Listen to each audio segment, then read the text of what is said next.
Now, because triggers are very difficult, they're very painful experiences. In the moment, there's gonna be so much intensified energy that's gonna be trapped, and that needs to be released.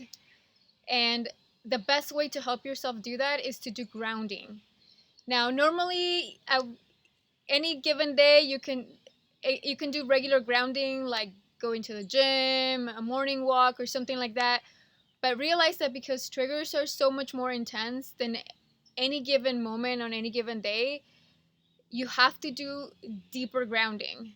So what that means is that in those moments you might not even be able to focus on anything else. So it's best to maybe go for a walk, obviously in a safe space, uh, to go a little harder on the gym to release some of that energy.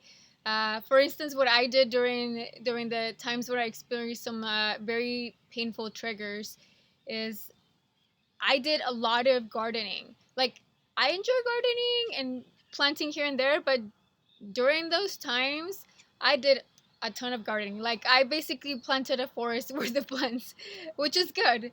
But the action of like being with a shovel and like being in the ground and like making all those holes and putting all those plants, it was very strenuous work.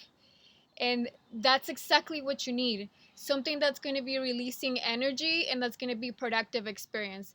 It's obviously productive in terms of health because you're like working out, and obviously productive in terms of, well, like, contributing to the environment because you're planting, uh, and also the motions of going through all those experiences, all those energy release experiences. It's going to be giving you the space and the time to think and to process things, such that it's not as painful if you had just sat there and just felt it, or try to rely on some kind of numbing technique. That's not healthy.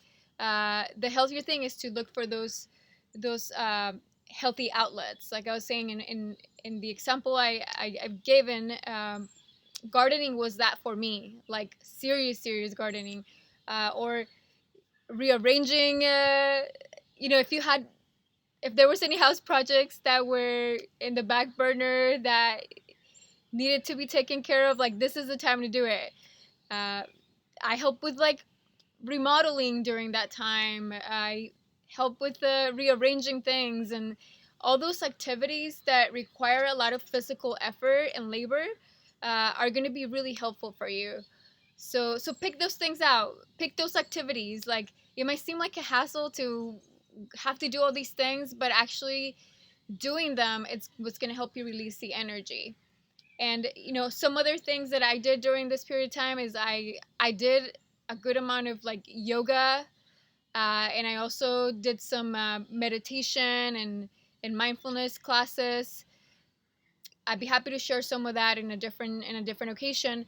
But the point is that you have to find those activities that are going to help you release a lot of energy, and that's a healthy way of dampening the shock.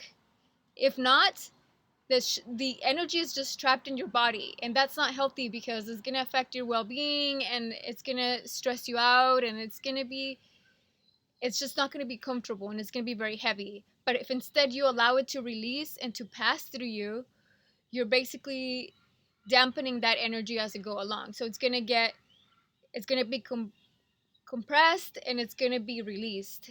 So you want to be giving yourself that opportunity. So instead of being like soil, be like rock, so that when an earthquake goes through you, literally speaking in the case of triggers, when it goes through rock, when an earthquake goes through rock, it goes a lot faster than when it goes through soil. When it goes through soil, because the soil is soft, the energy is trapped. So be like rock instead of being like soil. So look for those activities where you're just going to allow energy to pass through you and to be released and to be done with it. And you're going to be able to process it more comfortably afterwards. You're going to be in a more calmer and grounded state to be able to process that information, that download of release of energy, and that healing that will be able to happen in a more in a more sustainable way as you go through all the triggers that are going to help you complete that healing cycle.